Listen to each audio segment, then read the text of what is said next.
if your Windows 11 system is facing random crashes, missing DLL errors, or blue screens, corrupted system files are likely causing the issue.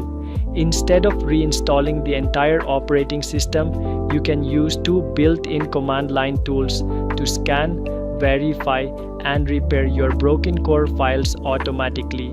Here is how to run them cleanly.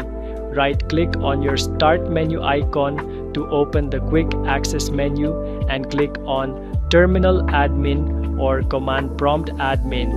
When the black console window pops up, click inside the box to prepare the diagnostic sweep. Type the command SFC/scannow exactly as shown on your screen right now, and then press Enter on your keyboard. This command launches the System File Checker utility, which cross-checks every core Windows file against a clean system template. If it finds any broken code, it replaces it instantly. Let the percentage counter load until it reaches 100%.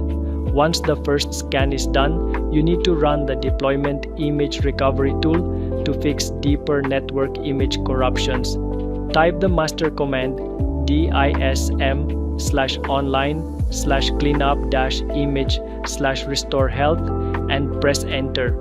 This tool connects directly to the official Microsoft servers to download fresh, clean replacement components for your system.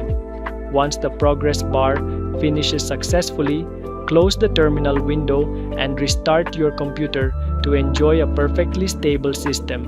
If this quick system repair guide helped you stabilize your PC, please like this video and subscribe to Tactim for more simple tech walkthroughs. See you in the next one.